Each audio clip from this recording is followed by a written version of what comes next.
Okay, you guys, so I hope everybody's doing, really well.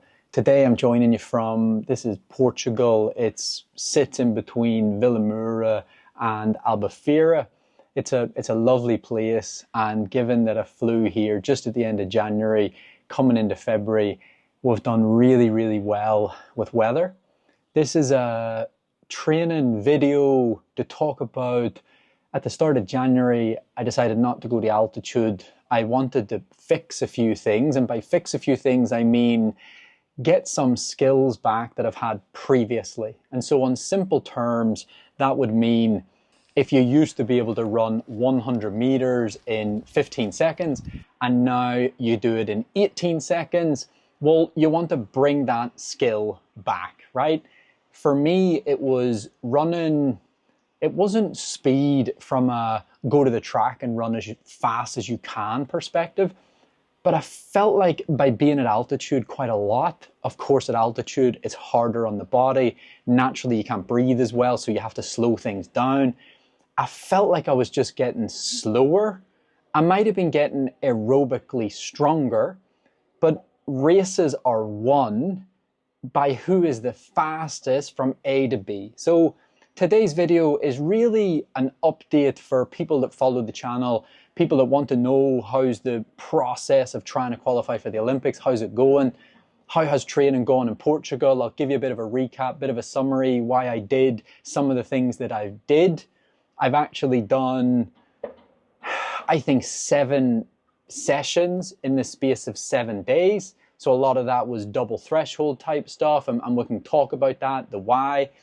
But really it was just a bit of an update. It's not a today I did 8 by K, but it's just a where are things at? How did I fix some of the things, or did I fix some of the things that weren't in as good a place as perhaps they've been in the past? What made me even think about that, or made me think that it would be important to sort that? Coming out here, summary of how it's went exceptionally well. I've got into a really good routine, really good rhythm. I love little camps like this because it helps remind you of probably how much you love this sport, and then also like that you want to be really good, because it feels good to run fast. It feels good to, run some of the loops here and just be moving at a good pace. I think I got a little Strava, loop record, and that's fun, right? And that reminds you sometimes why you do this. So really good camp. There was things that I have addressed already on some of the videos that when I came back sort of end of December, I wasn't happy with. I think I did 8 by K or 10 by K on the track, and I'd traveled, and it's all this nonsense about what day is it after altitude. I think I ran 3:05 maybe even like 3:08 or 3:09 in some of those Ks, and I'm not knocking that pace, but on Friday night, I think it was, so a couple of days ago, like 3 or 4 days ago, I think I averaged 2:55 for the same session, same lactate, same heart rate. And those were some of the skills and assets that I wanted to get back. There's a lot of information online right now. What type of training should you do? Should you do this? Should you do threshold, zone this, zone that? It's important. But sometimes we just forget stuff that has worked in the past. And by bringing that back in, adding it back into our training, we can get things back in a really good place. And so my goal for pretty much all of January was that I said to the physiologist at home, I said to Ricky, I said, I'm not going to go away. I'm not going to go to altitude.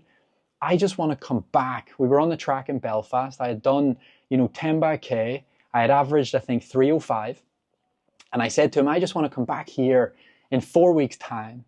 And I don't want any excuses, and I don't want to have just traveled, and I don't want any. I just want to come back here, do that exact same session, and hopefully be in a better place. Now, to be 10 seconds per K quicker, well, that's obviously amazing. I couldn't have asked for that. That's phenomenal. But all I was doing in training was just very simple basics, right? I was making sure that when I was doing my threshold, I did it at the right intensity.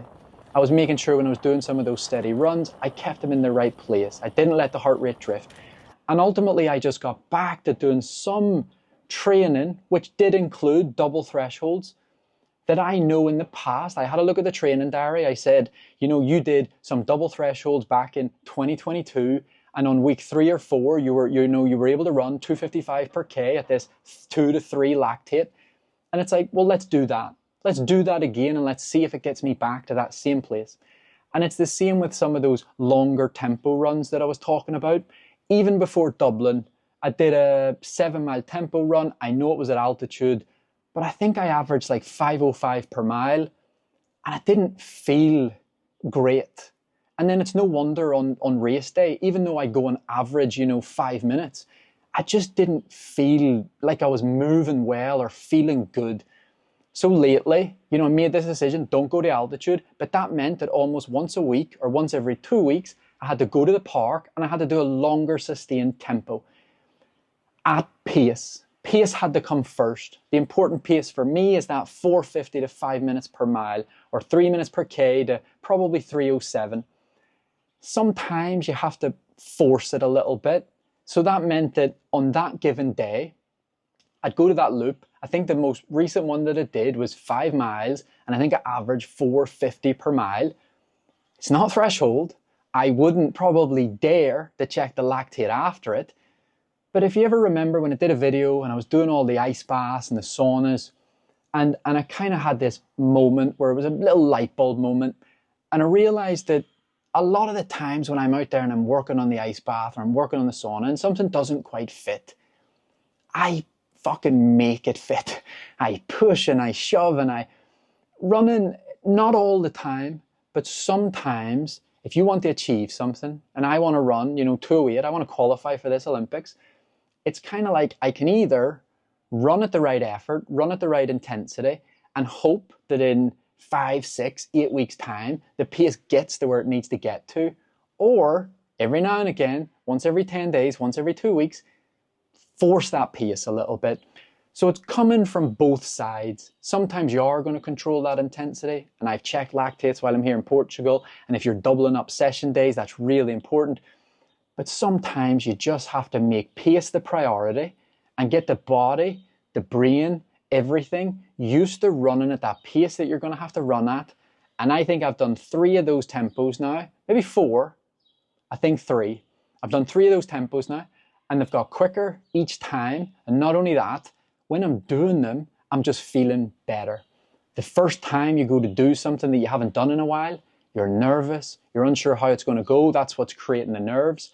But once you kind of do it and you get stuck in, and maybe it goes better than you thought it might, or you just get through it, once you keep it in the routine once every 2 weeks, you just handle it way better. Fitness is improved, your psychological approach, that nerves, they're gone, and you're able to handle it way better. So I wanted to fix a few things. That was the goal for January. Get things in a better place. Let's fix this, And I really knew that things could improve, but I knew I'd have to do the hard stuff to get it to a better place. And that's, if you've been strong in the gym in the past, well, then you need to get back in the gym and get that strength back. If your weight has been in a better place in the past, well, you know what you got to do? You got to eat better. If you have a bit of an injury and you know that you've been healthy in the past, you might have to get some rehab in your program. You might have to get some treatment. This can be applied to all areas of your running. I've came here with my friend Andrew, and it's not a random thing for me to talk about, but Andrew has been in running when he was younger and now kind of got back into it. And now that he's going to go home and go back to, full-time work, we're discussing how he might be able to carry some of what he's done here home, right? And the really important bits is before each run, your little bit of strengthening stuff. So Andrew had to work on his hips, his calves, and by doing some sort of strengthening pre-run and post-run, he's literally been able to handle a full week's training like I do, his intensities, double threshold days, faster runs, solid long run there on Sunday. And he's been able to manage it really well, but he has had to keep on top of bridging, calf raises, hip raises, all the stuff that you found on joggingroom.com, all those pre-run activation, post-run it's not just recovery, it's strengthening the areas of your body that break it down that you need to be stronger to handle the training. But the key points that we have noticed for Andrew is when he goes home, I sometimes do double threshold. Maybe it's on a Tuesday morning, a Tuesday night. That's difficult for Andrew to do with work. But what he's going to do is make the most of Saturday, Sunday. And the reason I'm telling you this is there's no rules with running. you can look at my training, you can look at Strava, I can outline it for you, I can show you the double threshold, I can show you the long run that was 5:20 per mile and included a combination of different intensities. But ultimately, you need to make the most of the time that you have. So sometimes at the weekend, you might want to do a harder session Saturday, maybe even a double session day, keep the morning one pretty easy, pretty controlled, go for something, maybe a bit harder that night, and then do a solid long run Sunday.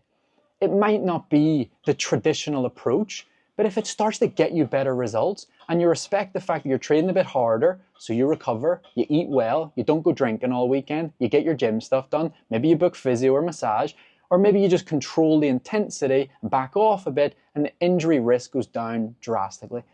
Make the most of the time that you have.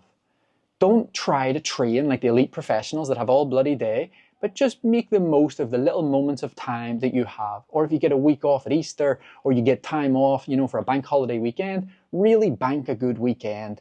I think I heard recently that you should really know from about a month out or 3 weeks out from your race that it's going to go pretty well. And then those final 3-4 weeks, you're just enjoying that you've got the fitness to where it needs to be. I found recently that I'm always chasing that fitness because I'm rushing into these races. I know you guys think I don't race enough, but I wish I was just trying to achieve 30 minutes for a 10K or, 2:13 for a marathon or 2:12 for a marathon, and then I could race all the time. But when you're trying to train and you're trying to get comfortable at maybe 4:50 per mile or 4:45 per mile, it takes a little bit longer to get there. So I need to bank more good time, good sessions at the pace that I'm going to race on race day. But I think things are looking really good. I'm probably going to get one shot at this trying to make the Olympics. But if you haven't learned by now that this is worth so much more than the Olympics, you're probably not following the right channel. This is about enjoying what you do. This is about being a bit happier in life, a bit more in tune with what it is you want to achieve.